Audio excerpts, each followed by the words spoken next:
नमस्कार मित्रों, मैं संजीव गोचर आज फिर हाजिर हूँ आपके सामने एक नई सूचना और नई जानकारी के साथ। राजस्थान अध्ययन कक्षा 9 की बुक के इस वीडियो सीरीज में हम शुरू करने वाले हैं राजस्थान की कला एवं संस्कृति का ये दूसरा वीडियो। इससे पहले हम राजस्थान के इतिहास और भूगोल से संबंधित सारे वीडियो राजस्थान अध्ययन की कक्षा 9 की बुक के अपलोड कर चुके हैं। चलिए इसमें शुरू करते हैं बिना समय गंवाए। और अगर आपने चैनल को सब्सक्राइब नहीं किया है तो चैनल को सब्सक्राइब कर लें और वीडियो अगर पसंद आता है तो लाइक और शेयर करना ना भूलें। चलिए शुरू करते हैं।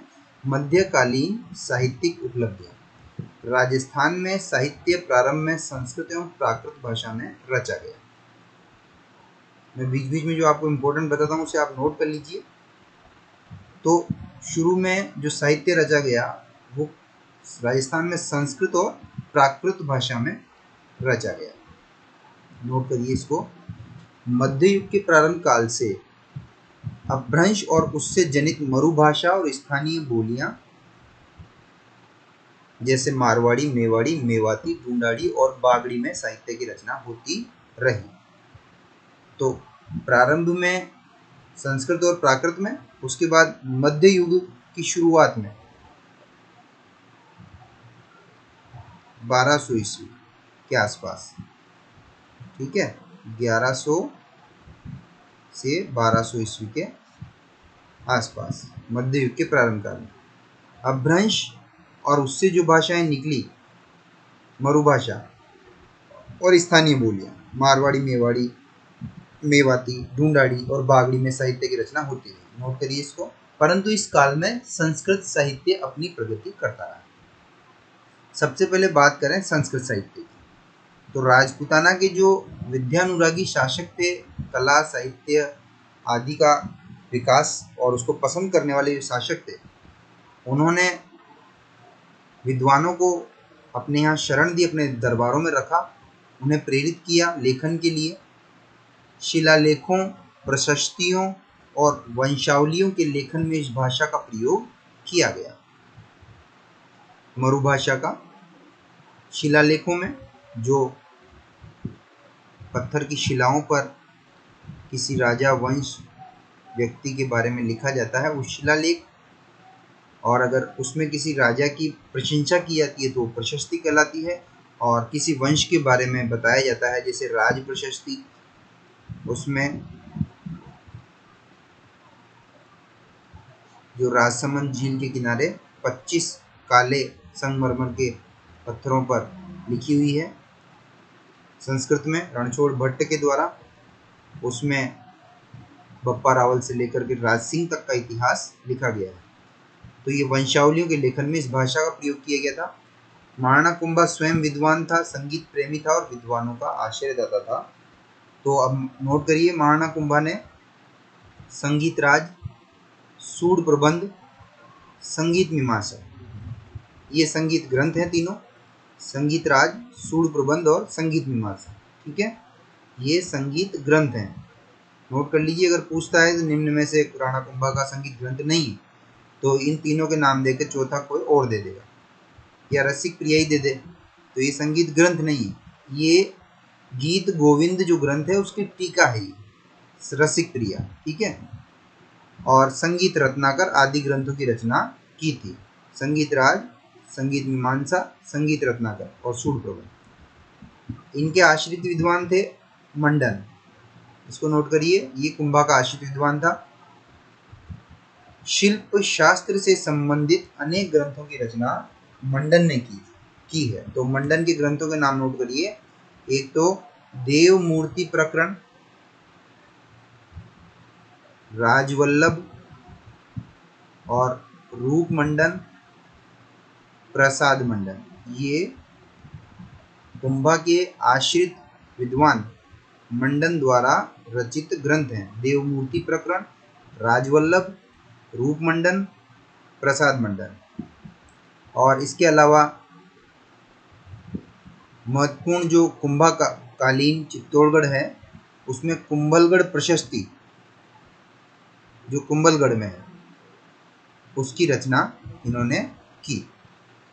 राणा जगत सिंह एवं राज सिंह के दरबार में बाबू भट्ट और रणछोड़ भट्ट नामक विद्वान थे। इन दोनों के ही दरबार में थे ये, राणा जगत सिंह और राज सिंह।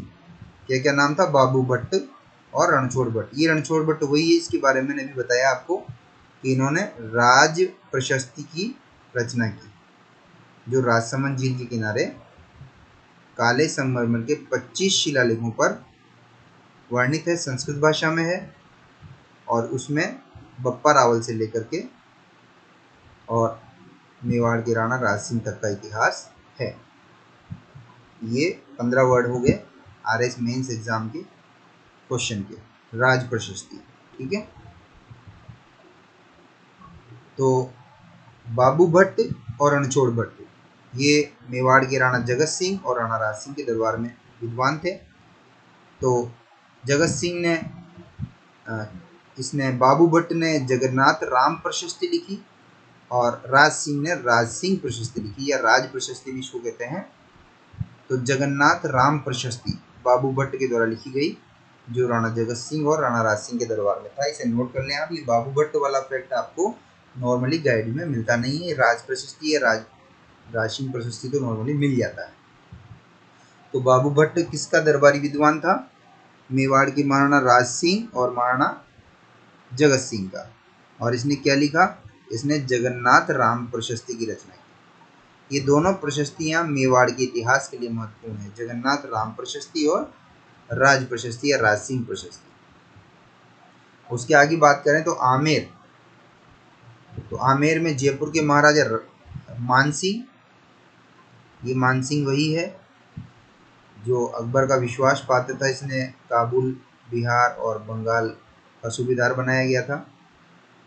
और इसकी बुआ भारमल की पुत्री भगवंत दास की बहन हरखाबाई का विवाह 1562 में जब अकबर अजमेर जा रहा था जियारत करने, तो रास्ते में आमेर रुका था और वहाँ पर राजा भारमल ने, कछवाहा शासक भारमल ने अकबर के साथ अपनी पुत्री हरखाबाई का विवाह किया था। और ये विवाह राजस्थान के इतिहास में सबसे पहला था जब किसी राजस्थान के राजा ने मुगलों से वैवाहिक संबंध स्थापित किए थे, पहला था ये। और इस हरखाबाई का विवाह अकबर से होने के बाद अकबर ने इसे मरियम उज्जमानी की उपाधि प्रदान की थी। और ऐसा माना जाता है कि इसी के प्रभाव में आकर के अकबर थोड़ा उदार हो गया था और 1562, 1563 और 1564, तो 62 में तो उसने जजिया कर हटाया, 63 में तीर्थ यात्रा कर हटाया, 64 में ठगी प्रथा का उन्मूलन किया। तो आमेर जयपुर के महाराजा मानसिंह, सवाई जयसिंह, देखिए सवाई जयसिंह, ये सवाई जयसिंह जो है ये जयसिंह द्वितीय है, और जो मिर्जा राजा जयसिंह है ये जयसिंह प्रथम है। अभी फर्स्ट ग्रेड एग्जाम में हिस्ट्री में ये पूछ लिया गया था क्वेश्चन। तो ये जयसिंह प्रथम है, जयसिंह द्वितीय है। इसे सवाई की उपाधि, मिर्जा की उपाधि औरंगजेब ने दी थी। और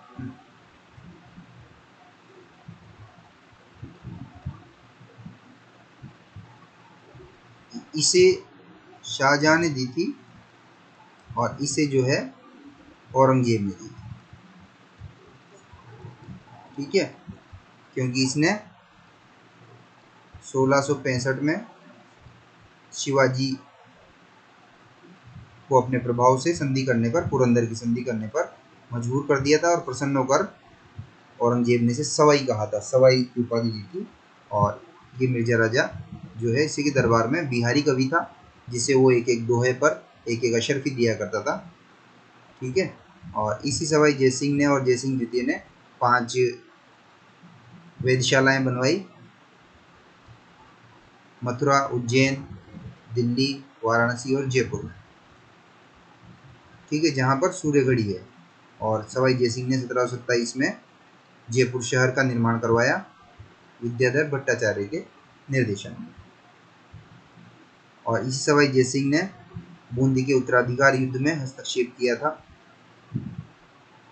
बुद्ध सिंह उस समय बूंदी का राजा था। ठीक है, इन सबको फैक्ट को आप वीडियो रोक करके आप नोट कर सकते हैं। मारवाड़ के महाराजा जसवंत सिंह, अजमेर के चौहान शासक विग्रहराज चतुर्थ तथा पृथ्वीराज तृतीय, बीकानेर के राय सिंह और अनूप सिंह संस्कृत के विद्वान एवं विद्वानों के आश्रयदाता थे। ये सब अनूप सिंह ने बीकानेर में अनूप संस्कृत पुस्तकालय का निर्माण करवाया। अनूप संस्कृत पुस्तकालय नोट करिए कहाँ पर है, बीकानेर। अनूप संस्कृत पुस्तकालय बीकानेर के शासक अनूप सिंह ने निर्माण करवाया। अनूप संस्कृत पुस्तकालय। अपनी साहित्यिक प्रतिभा का परिचय दिया। विग्रहराज चतुर्थ ने हरिकेली नाटक लिखा। हरिकेली नाटक किसने लिखा, विग्रहराज चतुर्थ ने। और इसी हरिकेली नाटक की जो कुछ पंक्तियां हैं वो लंदन में जो समाधि बनाई गई है राजा राममोहन राय की, उनकी समाधि पर लिखी गई है। जब वो अकबर द्वितीय की पेंशन संबंधित मसले को लेकर के और इन्हें लंदन भेजा अकबर द्वितीय ने, औरंगजेब के पुत्र ने, अंग्रेजों से बातचीत करने के लिए, तो वहीं पर इनकी मृत्यु हो गई थी। तो हरिकेली नाटक लिखा विग्रहराज चतुर्थ ने। पृथ्वीराज के कवि जयानक, जिसने पृथ्वीराज विजय लिखा। प्रतापगढ़,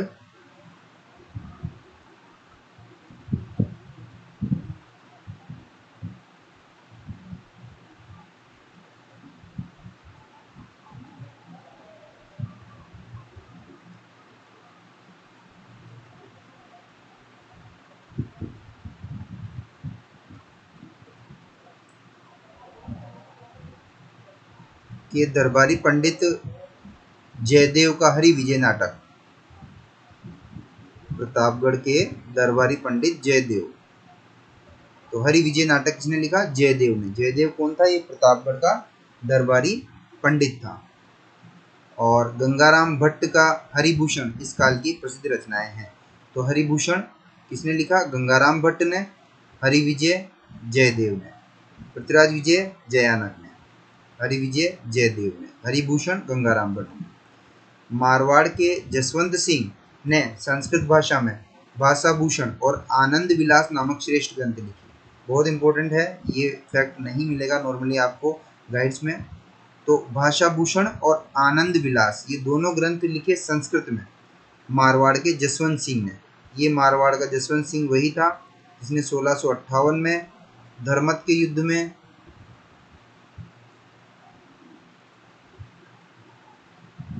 दारा शिकोह की ओर से, शाही सेना की ओर से औरंगजेब के विरुद्ध भाग लिया था। और एक बार ये लौट भी आया था, लेकिन अपनी रानी के धिक्कारने पर वापस चला गया था। और इसी धर्मत के युद्ध में बूंदी का शासक शत्रु साल लड़ते हुए मारा गया था, जिसकी स्मृति में बूंदी में 84 खंभों की छतरी का निर्माण करवाया गया था। तो भाषा भूषण और आनंद विलास ये ग्रंथ लिखे मारवाड़ के शासक जसवंत सिंह ने संस्कृत भाषा में। जोधपुर के मानसिंह ने नाथ चरित्र, नाथ संप्रदाय की स्थापना का श्रेय ये जोधपुर के शासक मानसिंह को जाता है। ठीक है, तो जोधपुर के शासक मानसिंह ने नाथ चरित्र नामक ग्रंथ लिखा। मानसिंह को पुस्तकों से इतना प्रेम था कि उन्होंने काशी, नेपाल आदि से संस्कृत के अनेक ग्रंथ मंगवाकर अपने पुस्तकालय में सुरक्षित रखे। ठीक है, क्वेश्चन आ सकता है, मारवाड़ का शासक जिसने अनेक ग्रंथ मंगवाकर अपने पुस्तकालय में सुरक्षित रखे, तो ये जो मानसिंह था, काशी और नेपाल से इसने मंगवाए थे। और ये जो है मानसिंह पुस्तक प्रकाश शोध केंद्र के रूप में विख्यात है। तो दो शासक हो गए, एक तो बीकानेर का अनूप सिंह, उसने पुस्तकालय बनवाया संस्कृत पुस्तकालय, और दूसरा ये जोधपुर का मानसिंह, मानसिंह पुस्तक प्रकाश शोध केंद्र। ठीक है, मानसिंह जो है वो आमेर के शासक का नाम भी है, इसलिए क्वेश्चन अगर पूछ ले तो कंफ्यूज नहीं होना है, ये जोधपुर का शासक था, इसने स्थापना करी थी।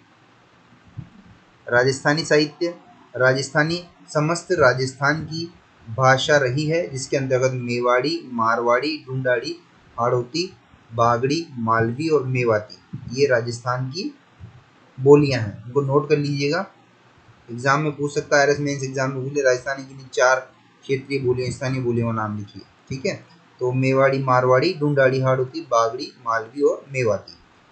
तो इस भाषा में जैन शैली, चारण शैली, संत शैली और लोक शैली में साहित्य का सृजन हुआ है। राजस्थानी भाषा में जैन शैली, चारण शैली, संत शैली और लोक शैली में साहित्य का सृजन हुआ है। तो मिलते हैं अगले वीडियो में। इस वीडियो में इतना ही। धन्यवाद।